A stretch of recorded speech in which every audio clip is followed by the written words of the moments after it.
What does all this mean? Who does it help? Let me bring in my think tank tonight. With me outside the courthouse in Lebanon, Ohio, is Ameer Mabjish. And in studio, criminal defense attorney Zachary North and Sarah Becker, and criminal defense attorney and former federal prosecutor Michael Sterling. Okay, let me start with you, Ameer. You're out there in Ohio. The moment with the parents and the father saying, you're lying, how can we believe you? What does the jury do with that? That is absolutely a good question.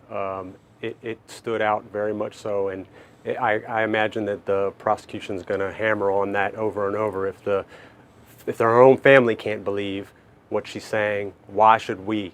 That certainly could absolutely sit in the minds of the jurors, and it could make a big difference in the case. However, if her own family is repeatedly browbeating her to tell the truth, and saying that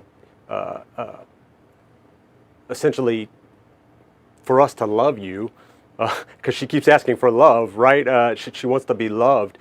Tell the truth, we're going to love you.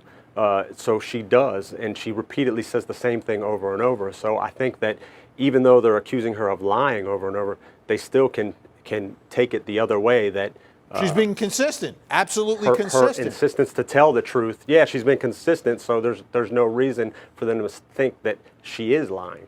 Michael, is this devastating to her? No, I don't think it's completely. You're lying, you lie. The dad was rightfully being a parent, not knowing he was being recorded, and he was worried. To your point, Vinny, he was worried about everything he had just learned, things that he had no idea about, and he felt like his daughter was not honest with him, and he had an honest moment of parenting. But to Ameer's point, when law enforcement records you without your knowledge, they're doing it because they want the truth. They know that outside their presence, if you're being recorded and you don't know you're being recorded, you're more likely to be honest. You're more likely to say what your clear feelings are. You're more likely to expose things that you wouldn't otherwise expose. So you're saying this is not bad for the defense? I don't think it's bad. I don't think it's devastating because, as Ameer pointed out, she was consistent. She was telling her parents the exact same thing she told law enforcement, and at the time she's telling her parents that she has no idea she's being recorded. And so if you want to know the truth, you record somebody without their knowledge. You agree? I do agree, Vinny, because it's a skilled defense team, and it's not ideal. As a defense attorney, I'd prefer not to have my client's father on video talking about how she lies and such, but also as a defense attorney, I can easily see getting before the jury and saying, put yourself in the shoes of that parent. Your child has just lied to you for months about the fact, well, 10 days, I guess, actually, but, she was pregnant, she didn't divulge. That's what he's talking about. It doesn't go further than that and kind of mitigate the potential damage that was done by that situation. And I think another advantage that we haven't really touched on with the defense here is I think it shows why she might have been afraid to come forward to her parents. Like, she's in a police interrogation room, possibly facing murder charges, and her parents are in her face calling her a liar, right? I wouldn't want to admit anything to my parents if they behaved that way. I can understand. And that's how they behaved in a police station. I mean, think how they might have acted at home. Now, do they have a right to be mad? Absolutely. But it does uncover what's going on in the entirety of her life. All right, we've got a lot more to talk about, a lot more to unpack. We'll be right back.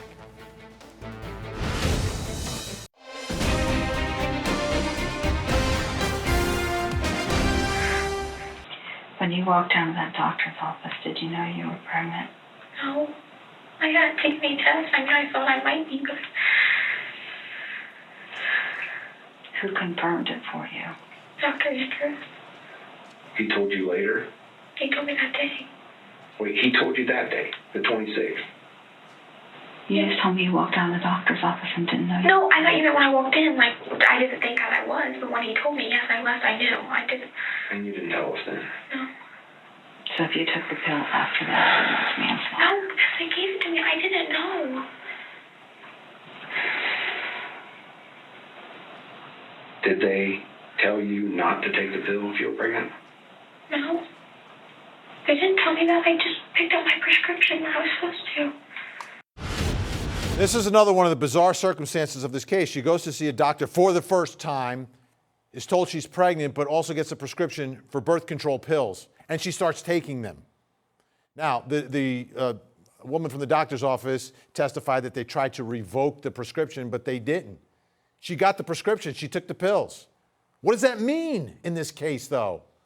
What does that mean? My think tank is back. What does it mean? Vinny, I think it That means she's taking birth control pills while she's pregnant. I think it means she's an unsophisticated 18-year-old who just went to the OBGYN for the very first time.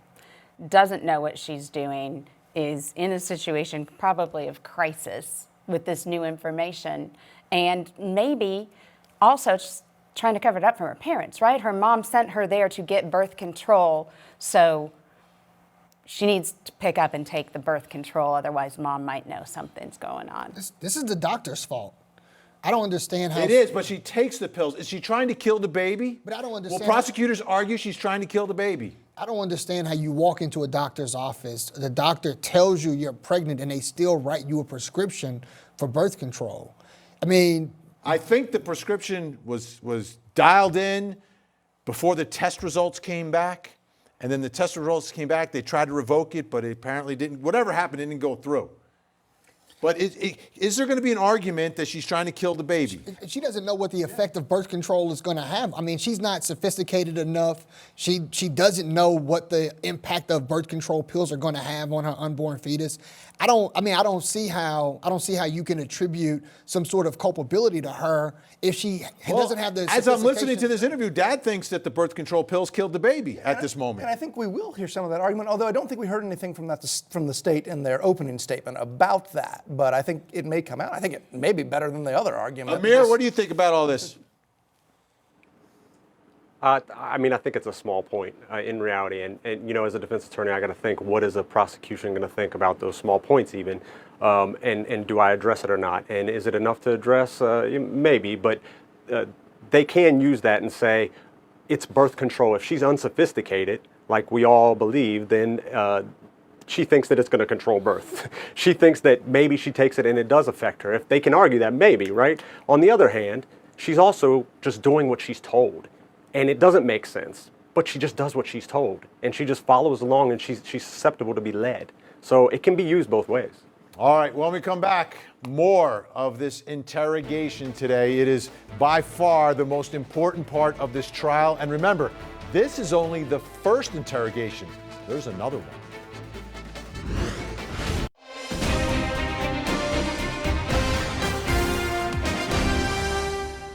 Brooke Skylar Richardson. She was a former cheerleader, and it's just a couple of days after prom. If members of the community were to find out that she gave birth, that was something that simply was not going to be accepted. Did she kill her own newborn baby, or was the child stillborn before she buried the body in her parents' backyard?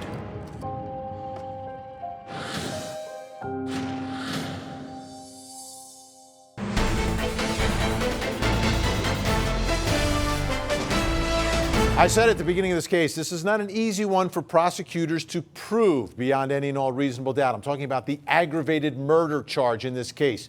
There's not going to be a forensic expert who's going to come into court and say, this is how the baby died. They can't because of what happened to the remains after the remains were discarded and buried in the backyard and then not found for a couple of months. So in this case, some of the most important evidence are the words of the defendant herself. Let's take a look now. This is her in the interrogation room with her parents being recorded. What did you wrap it in? I had it in a towel, but I didn't put her in anything when I buried it. Where did you bury it? In the backyard. Where? Like by the tree line. Where exactly? I don't know, like a little to the left, like if you... Like over towards Cobra or towards Brent? Towards Brent a little bit, but just a little. Were all the bushes and stuff right up against the... Kind of, yeah. And no one saw you? You were all by yourself, you did this, and you came back in and went to bed. What about, was there a mess to clean up? Yeah, I cleaned it up, though. So what did you do with it? Threw it away. In the trash can? No, not in ours. I put it in a bag and threw it away.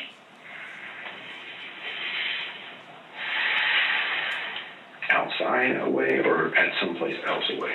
At someplace else. What was the mess? It was just like bloody towels and stuff. Just bloody towel.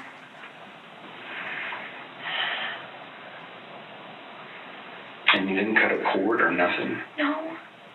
There was no, isn't there an afterbirth or something? It should be. A placenta? A sac of some sort. There was nothing else? No, just the placenta. What do you mean, just a placenta? Like the baby in the placenta.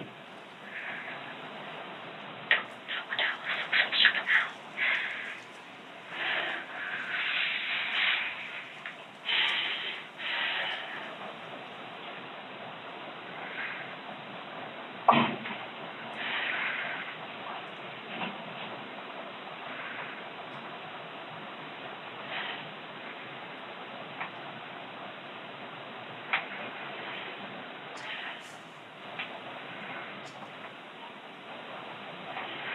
Will you always love me? Yes, honey, will always love you. I'm not ever not going to love you, but it would certainly be helpful if you were honest with us. I can't understand how you think this could be better than just not telling us in the first place. I know it's not. I didn't know. I should have told you guys. Oh, I'm sorry.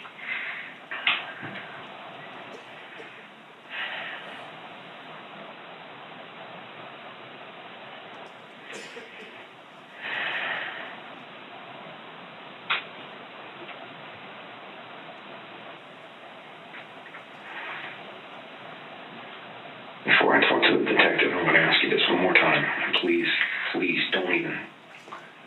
don't tell me anything that's not 100% true. You went to the doctor. You found out you were pregnant. They prescribed you with birth control pills. You picked them up and started taking them. I guess. They came from CVS or someplace like that. Yeah. You picked them up, prescribed to you in your name, Yeah. pills, and you started taking them right away. Yeah. And you've been on them ever since. Yeah. Do you remember what day it was you started? Probably like the day right after the doctor's.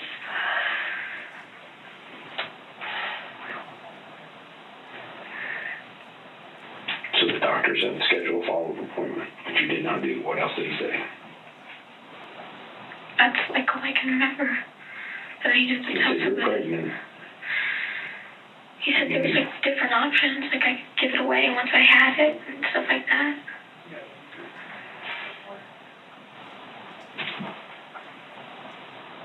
I want you to think back. Tell me as best you can exactly what the doctor told you. That's literally the best I can remember. He thought I should tell somebody. And you told nobody. And because you're 18, the doctor told nobody until you went back, and then they had to call the police.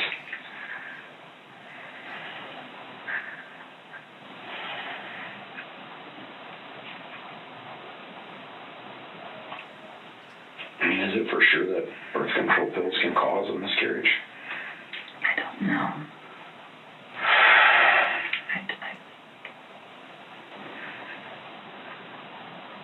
You swear you never looked anything up on the internet about that?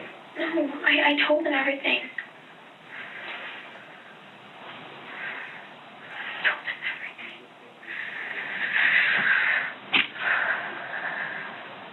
So what is it? Do you think they were trying to get out of you?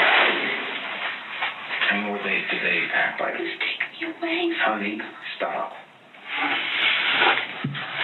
You have to be prepared for that. I am. They're going to take me away. No, let's not go there yet. Nothing you said, if you told us what you told them, would lead them to do that if what you said is true. If you lied to them in any way, they will find out, and then you will be in much worse trouble. So as long as you told them the truth. But something does not jive with a doctor finding out you're pregnant and you getting a prescription for birth control pills. Do you understand what I'm saying? And the doctor or the detective didn't ask you that? No, I don't think. Are you sure?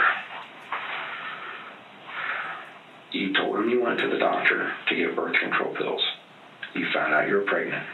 You got a prescription for birth control pills, and started taking them, even though you knew you were pregnant. You told him that. Yeah. And you're sure Dr. Andrew did not tell you not to take birth control? No. I'm positive. And I can understand exactly what Dad is thinking at this moment, is that the birth control pills caused the death of this baby.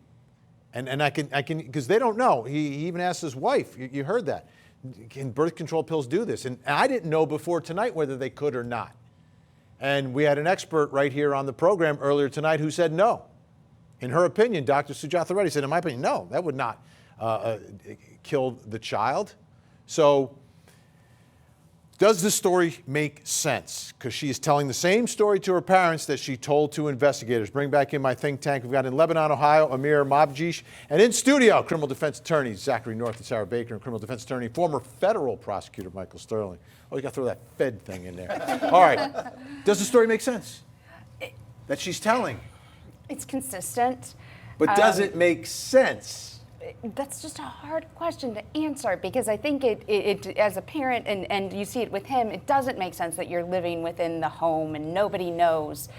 But it's all consistent. The people around her are saying, so can it make sense to a jury? I think it can. If the defense fills in some of the blanks that appear to be there, or some of the kind of shaky areas that lead us to question what happened, I think it can make sense. Does it fully make sense yet? Well, it doesn't have to make sense beyond a reasonable doubt. It just has to be a reasonable explanation. And I think so obviously that was the wrong thing for her to do, amongst many mistakes, was to take these pills. Obviously. But does it seem like a mistake someone in that kind of situation might make, who is just finding out they're pregnant, is just dealing with all this, is in a vulnerable state? Sure, they might take the pills the doctor gave them. Right? I can see making that mistake. I mean, to the extent. Does the whole story about the birth make sense, Michael? About how the way she described it and what happened?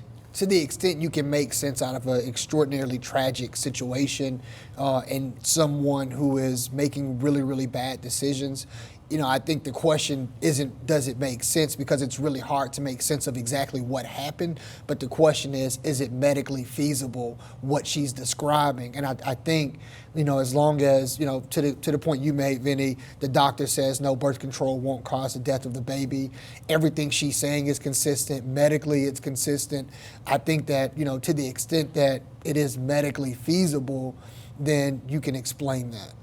And I think that maybe it makes a little more sense when we look at what she's saying happened through the lens of an 18-year-old who's just found out she's pregnant and then given birth, because I expect to hear that from the defense at some point. Listen, if you have questions about what she's saying happened and whether it could have really happened exactly that way, remember that she may not accurately recall exactly how it happened, because it was a traumatic situation. It doesn't make sense to me that parents are sitting there interrogating their daughter in the police station, are letting their daughter talk to police officers without a lawyer present. So a lot of this doesn't make sense to me. Yeah. Ameer, the other fact here, and the defense has pointed this out from the beginning, is that the doctor told her she had 10 weeks. And in reality, she ended up with just 10 days before this birth. How does that play into her reaction and her explanation as to what happened here? Well, I mean, it's humongous. She's in 10 days, is she even really processing? I mean, given what we know about her and the situation, is she really even processing what to do and what she should do and even ready to even think about that next step? I mean, it seems like she's still in denial. So I think everything that she's saying makes sense. I think what she says makes sense, and the two reasons were already just stated. One was the credible medical evidence and really the physical evidence as a whole, and then looking at it through her lens, and that's the important part of the jurors in voir dire is people that are able to identify with her. So, her story makes more sense than the prosecution's, because the evidence supports her story, and there's really not much to negate that, even considering the text message and the selfie and the other things that they want to go on. It doesn't change that her story makes sense, because if you look at it through her eyes and through her lens, she is dealing with something that has not been prepared to deal with. And obviously her parents aren't either. So, I mean, apple doesn't fall far from the tree. The one part of her story that I think that has to be dealt with is the umbilical cord. Is clear that she did not cut it. What's the explanation as to what happened here? Because anyone that's been in a delivery room knows that's a big part of what happens. It's a big moment. You have to do. You cut the cord. You know, I think that we're all listening to this and taking it as though the baby was disconnected from the cord. But if you really listen to what she's saying, she doesn't say that. She says, I didn't cut a cord. So what does that mean? We were all talking earlier, perhaps that means that the baby was delivered, the cord was attached, the placenta was delivered. Maybe it all got buried with the baby. I don't think we can jump to the conclusion that she's lying because she says she never cut an umbilical cord. And certainly, if we have, the placenta may have come out at the same time as the child. And I think we also don't know, I mean, this seems like even if the child had been alive, this was an atypical birth, right? And so we don't know, I think, if there was something that caused the umbilical cord to be detached before the child was delivered. I mean, I'm not a doctor. I don't know what the possibilities of that. So does the defense need to put someone in there to explain this? Absolutely. Yeah, absolutely. Because I don't think the jury is just going to buy that, oh, well, something happened. They're going to need an explanation from an expert. Well, I've got the experts with me tonight. We're breaking down the interrogation video of Skylar Richardson. Clearly the most important part of this entire case. Because for prosecutors to prove murder here, they've got to prove that she has confessed, that she has given the direct evidence of this murder, because it's not going to come from anywhere else.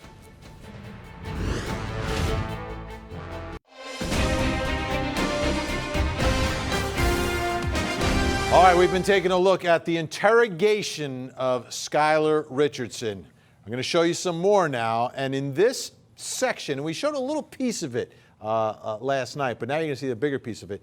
You've got the detective, not the parents, I'm talking about the detective holding Skylar Richardson's hands. Let's take a look. You didn't take any of the pills? No. Was there, did you see any sites that showed you any physical things to do as far as ways you can put things inside yourself? And did you see anything like that? Maybe. I don't remember, but I never did anything like that.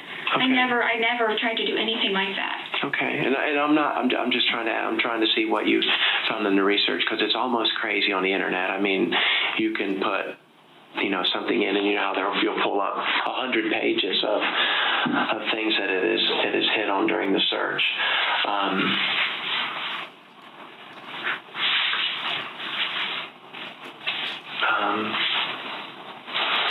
Did you get birth control pills when you went then to the doctor? Yeah. Did you take any of those? Yeah, I didn't think it was going to hurt. Okay. How many of those did you take? Just a little of them, just like the days I was supposed to. All at once? No. Like one per day? Yeah. Starting on April 26th? The day they were prescribed. Okay.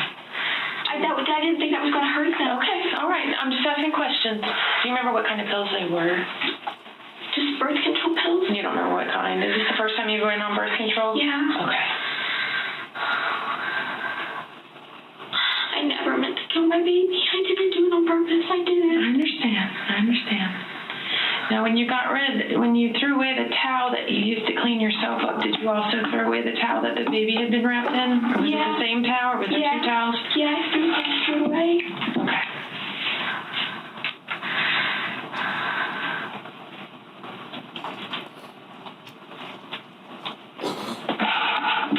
I'm sorry. Oh, you don't know that. I have to step out for just a second, okay? Can I talk to my parents? In just a minute, but I've got to step out just real quick and take a phone call back. Oh, honey, you just take a deep breath, okay? I'm going to stay in here with you, okay? Please, just be honest. What's going to happen? I don't know, okay? I'm in here observing. Jail? No.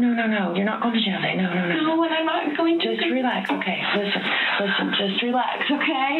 I don't want to go to jail. I know you don't. Just relax, I don't have to go to jail, though, right? Listen, I understand that you're sorry, and I understand that you're upset, and I understand that you didn't want this to happen, okay?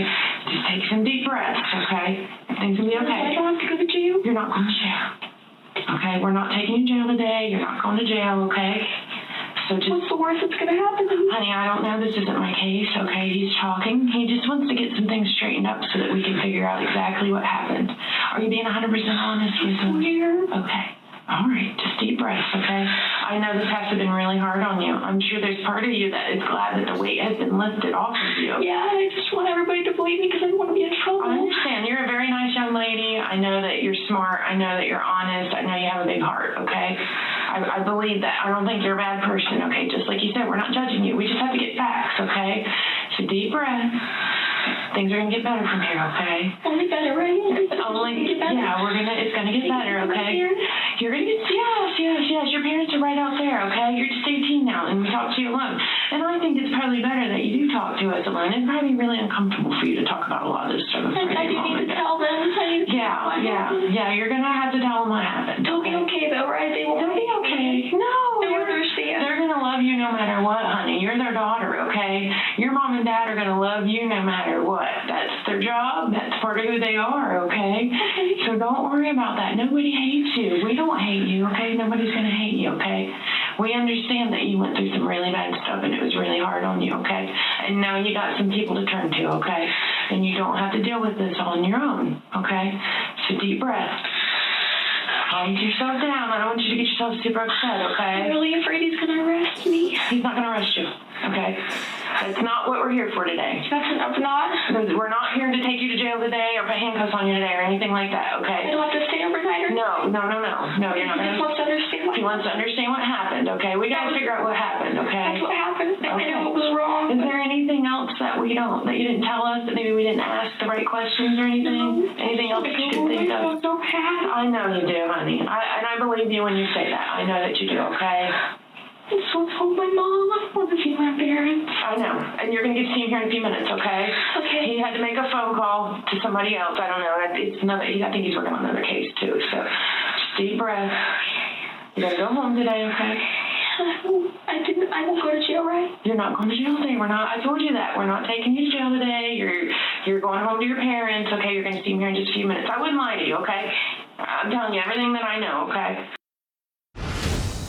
All right, a few things I want to talk about, but I want to start with the hand holding. And Zachary, I want to ask you this. Is that genuine concern? Is that good police tactic? Or is that completely inappropriate and over the line? So I think it's a mix of all three of those. I think at this stage that did seem like genuine concern to me, but I have to add the caveat on there. Then she asked little questions in there like, hey, are you sure you've told us everything?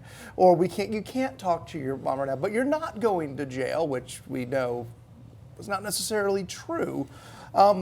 So, I think it was a little bit of both there. And now, when we get to the other interrogations, then I think it becomes completely inappropriate.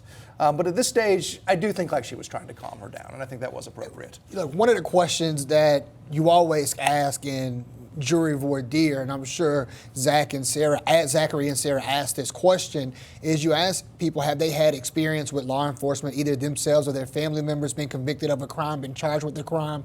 Because there can be a naivete about the honesty of police officers if you've never had that experience. You don't know about their manipulative tactics that they use, such as what this particular detective is doing. This is a manipulation, and police are allowed to do it. She's trying to get answers in her investigation. She's trying to Now, police are allowed to do it, but how do juries react to it? In the light that it's an 18-year-old... That's why you ask juries, have you had this type of experience before? Because you don't want a jury that is naive about the fact that police can manipulate in interrogations. Does she come across as sympathetic in that moment, that she's being manipulated?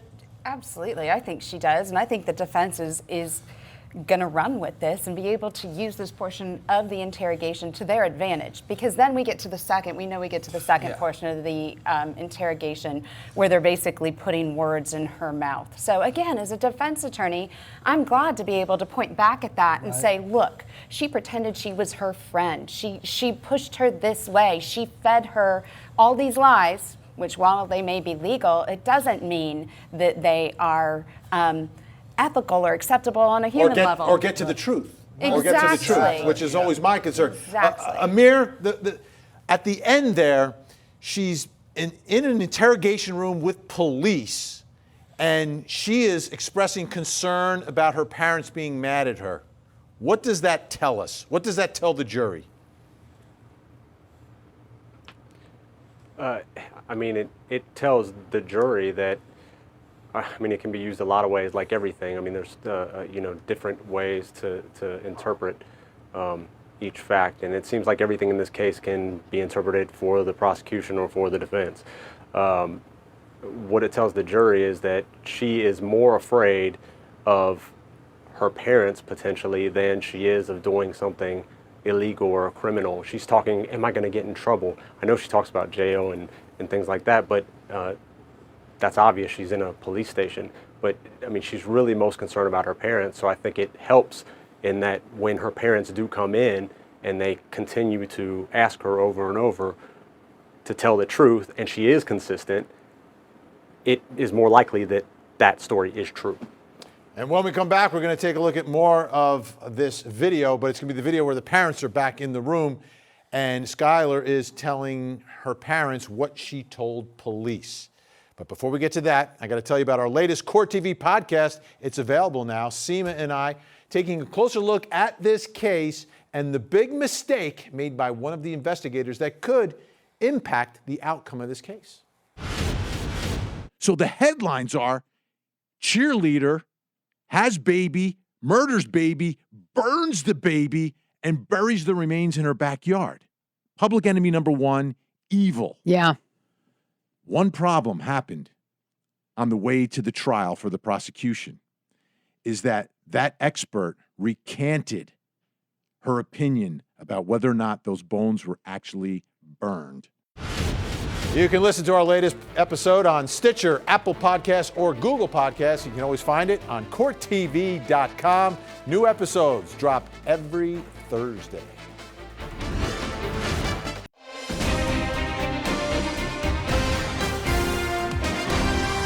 Brooke Skylar Richardson seemed like a typical teenager, a high school cheerleader enjoying her senior year and planning to go to college. But the 18-year-old had a secret, one she didn't tell her parents, her boyfriend, or even her closest friends. On April 26, 2017, a doctor informed Richardson she was pregnant, already in her final term. What happened next remains a mystery. Prosecutors say the high school senior refused neonatal care and told no one she was expecting. There were a significant number of people in her life who had strong suspicion. In the middle of the night, police say she gave birth at home, killed her baby, and buried the remains in her parents' backyard.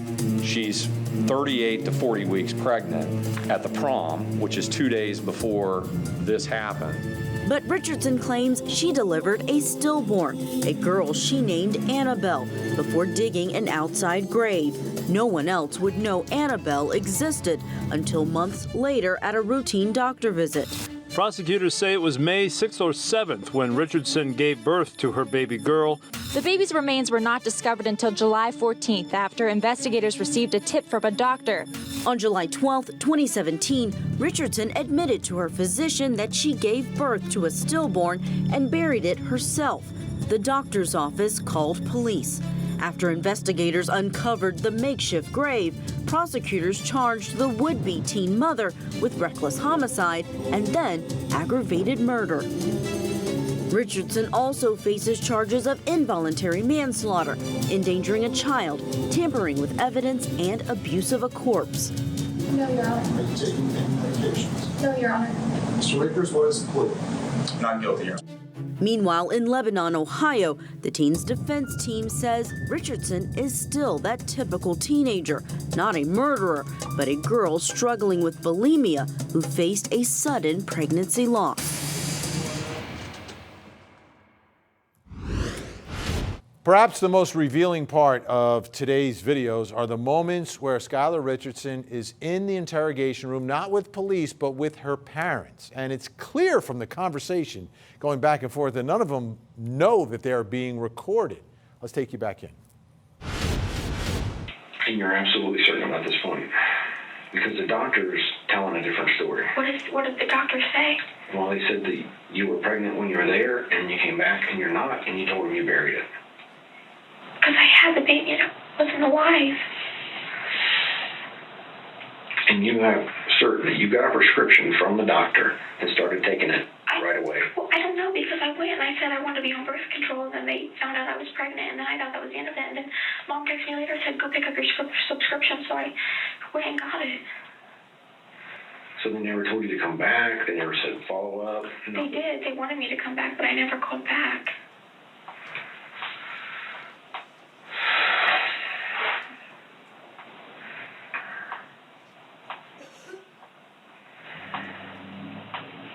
How long have you been on the pill?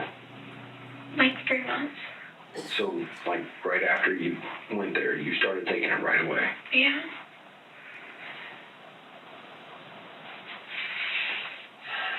Did the detectives ask you these questions about taking the pills and stuff? No. The only thing they asked me was if I looked up anything about how to do a self-abortion. Did you? Because taking the pills is self-abortion. I didn't know that. Nobody told me that. They didn't say that. They can check your internet history. I know. I told them they could. I told them everything. Okay. Something isn't jiving though. I don't understand the doctor. If you were pregnant, they can't put you on the pill. That's what the pill does, is make you think you're pregnant.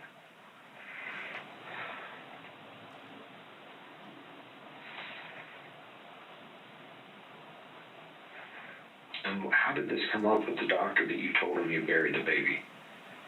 She asked me what happened. I told her I gave birth to the baby.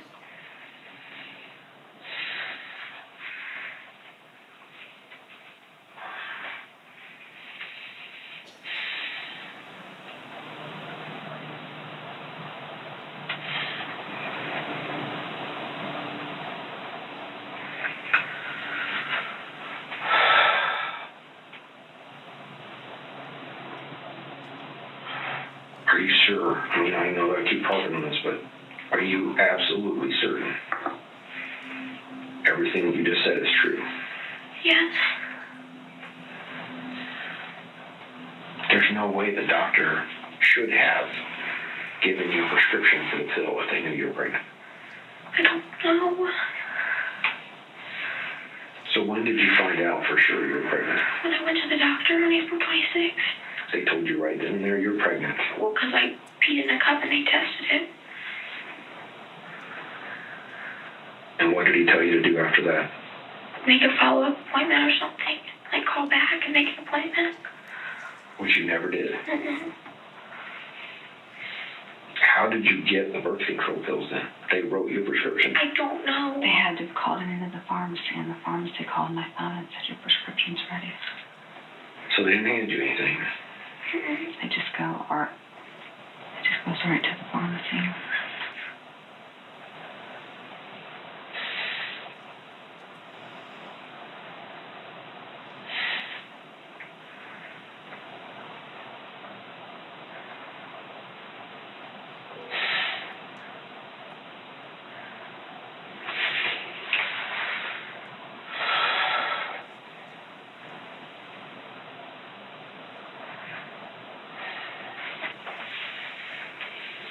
I don't even know what to think. I just hope and pray they don't take you away. I just don't know what's going to happen next.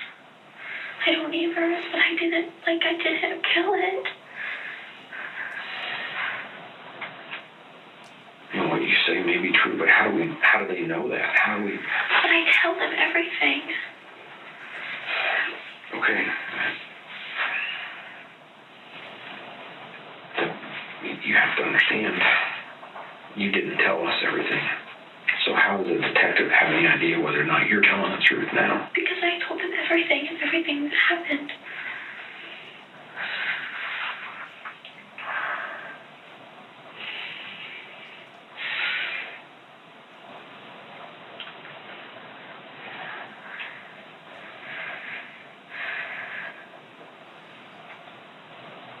I love you guys. I mean, we love you too, but it's got us in a really bad spot right now. I don't even know what to do. I don't know if I should try and call an attorney or somebody to defend you or what they're going to do. It's my own baby. I would never try and hurt it. Unfortunately, honey, it's happened before. I know. And you hit it. So, you know what I'm saying? Yeah. You're the only one that can say that. And the only thing the doctor knows is you were pregnant and now you're not pregnant. And you told him you buried a baby. I know. That sounds bad. I was just told him I had the baby and I had to... That doesn't happen. People don't just do that. You go to the hospital. I know, but I couldn't tell you guys. You should have told us. And of course, you turned 18 right then and there, so you're an adult. You're talking about women's prison, Skylar. We're not talking. And let's don't talk about that. It's bad enough as it is, even if she doesn't go. But I don't know. We don't know. I mean, you told them. Hopefully they'll believe you. I don't know what they're going to find. I don't even know what they can find at this point. Okay, I want you to remember the timeline here. This is July 14th, interrogation 1, okay? There's an expert that looks at some bones, tells investigators that the bones have been burned. Then there is a second interrogation. That is July 20th. That's when she gets charged. That second interrogation, still no lawyer. How does that happen? Let me bring back in my think tank. What's going on here? Well, I understand the family, mother and father are processing all of this, but my instincts take me to the next level now. It's like, okay, police have us here. They're not letting us leave. I think we need a lawyer. You know, I don't want to offend Ameer, but this is small town, right? In Midwestern Ohio, you know, in the Midwest, middle America, small town, never been in trouble with law enforcement before. There's a certain naivete about the fact that if I just tell the truth and I know I didn't do this, that I'm not going to be charged. I'm not going to be convicted. And I don't need a lawyer after being interrogated once and then a second time. Ameer, is that what life is like there? Maybe I should move there. Well, I mean, to be fair, it's not a far way from Cincinnati, and actually my practice is in Cincinnati and right on the river between Cincinnati and northern Kentucky. But to some people, Cincinnati still is probably small town. Absolutely, not small LA, town. It's not London. It's certainly not a place like Tokyo. But we got professional sports teams, okay? At any rate, it's unfortunate. I mean, it really is unfortunate. But I think, regardless, I mean, he's still thinking about it, right? I mean, they're thinking, like, do we need an attorney? They're questioning, and they have never been in this situation before, and they don't, and she doesn't, and they are believing her at some point. They don't feel like they did anything wrong. So it's like, should we, just because the police are here and questioning us, or do we really trust them because they're telling us that we should trust them and that you are going to leave and that everything's okay, and we just want to find out what happened, and we're here to support you. You have a support team now, you know? But there's a second interrogation. Okay? The whole family falls for it, you know? Yeah. She has to come back. And comes back without the lawyer again. Exactly. I think that's the point, Vinny, because we know it was on Dad's mind. He says in that first recorded session with his daughter, I just don't want them to take you away, or I don't know if they're going to take you away. So you've got that week, but then they tell you they want you to come back. And that's the point that I think is more shocking to me, that you don't say, oh, crap, now I need an attorney, because this isn't over. I mean, I think the 6 days passing is probably what gave them confidence that she wasn't going to be arrested. They tell you, you're not going to be arrested. We just want to know the truth. And then as time passes, you start to feel more comfortable maybe that nothing's going to happen because I told them everything. Nothing's happened. I wasn't arrested. I wasn't charged with a crime. They're like, oh, come back. And we don't know how they approached them. Come back, clear up a few things for us. We don't, considering the manipulation they were using in that interrogation room, I can only imagine the manipulation, Zachary, that they used, you know, in trying to get her to come back. And yeah, like, I don't see how you don't talk to a lawyer. Almost a week passes. Like, I'm sure it's a small town. Everyone knows something is up, I'm sure. And I'm sure you got family members, you got other people who are saying, hey, I know a guy. Hey, have you considered talking to a lawyer? And did they just say no to all of those people? Did they just not even And it's in the news Yeah. too. It's not like it's you know, under the radar. It's on top of the radar. These skeletal remains were found in the backyard, and it's a story. How about her demeanor? How does she come off in all of this?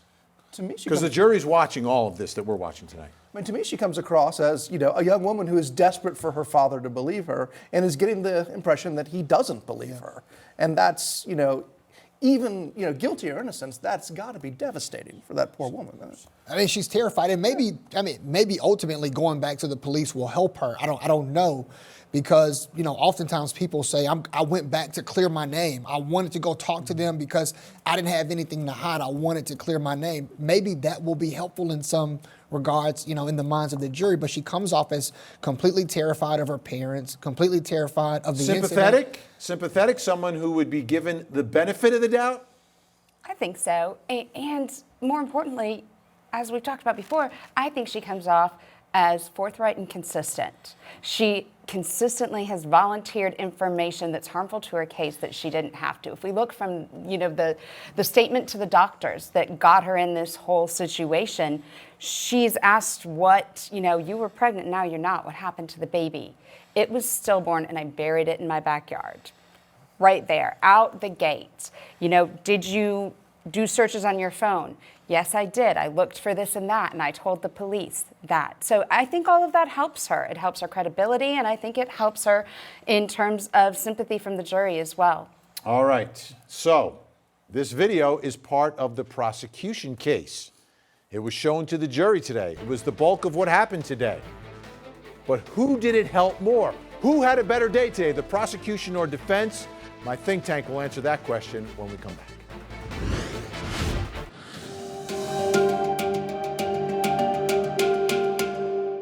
Luminol lights up like a Christmas tree from a cleaner, not necessarily blood, right? Correct. It can light up from other things besides blood. Cleaners are a big one. Is it odd to you that someone would clean their bathroom floor with a cleaner? No.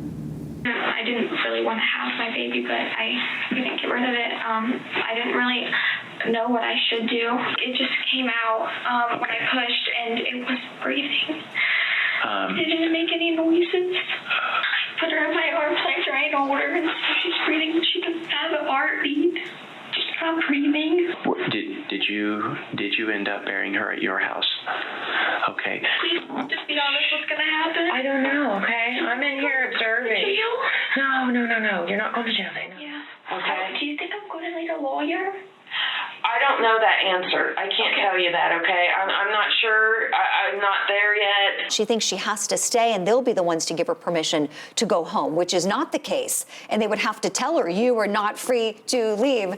You know, custody plus interrogation equals we need Miranda. And if somebody says, hey, do you think I need a lawyer? Perhaps that would be the time for the detective to say, actually, if you want an attorney, that is your constitutional right. But I didn't kill it. It was my own baby. I would never try and hurt it. I'm losing my child. And I've done everything right. You have. You just didn't trust your guys' Okay, please stop. You guys both. At first, you could see a couple of jurors looking empathetic towards her being alone in the interview room. There was one pretty consistent juror who seemed unsympathetic, shifting in her chair, putting her head in her hands at times.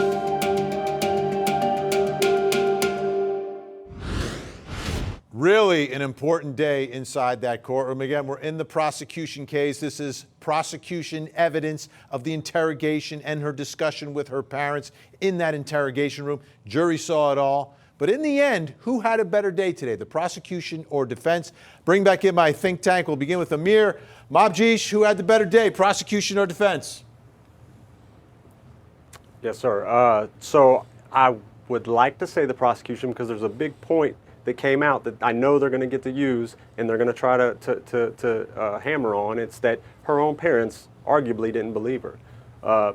But I have to choose the defense. Not just because I'm a defense attorney, but I have to choose the defense because it's great that without having her testify, the jury has a chance to actually identify, personalize, hear from her, see her emotion. And there were powerful moments in that room with her parents and her family, and even with the police, where they get to see her being vulnerable, naive, and explanations as to why she might have done the things that don't make sense, and the Humanize her. consistent stories Humanize her. throughout She's that no do longer make sense. this evil Yeah, exactly. figure. Exactly. So the defense, it's the defense. All right, Michael Sterling, prosecution and defense. I think the prosecution had the best day today.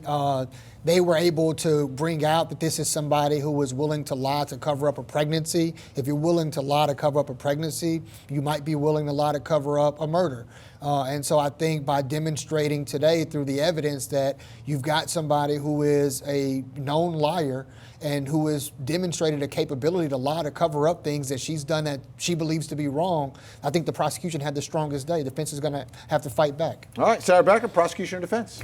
You know, I'm going to go with defense, and I'm going to go with the defense because I'm looking more at the long game of this trial. And while I agree with Michael that the state definitely made some points today, I think that down the road, the defense is going to be able to come back and turn that around and look at these two interrogations, call an expert to just tear them apart and really detract from the credibility. All right, Zachary North, prosecution or defense? I got to give it to the prosecution for today, but I think I agree with Sarah, and I say that because this is, I think, as good as it gets for the prosecution. I think once they get into that terribly coercive interrogation, the second tape, once we get into the medical expert, I think it's all downhill from here. All right, that was today. Tomorrow's another day. Let's check in with Court TV legal correspondent Shanley Painter.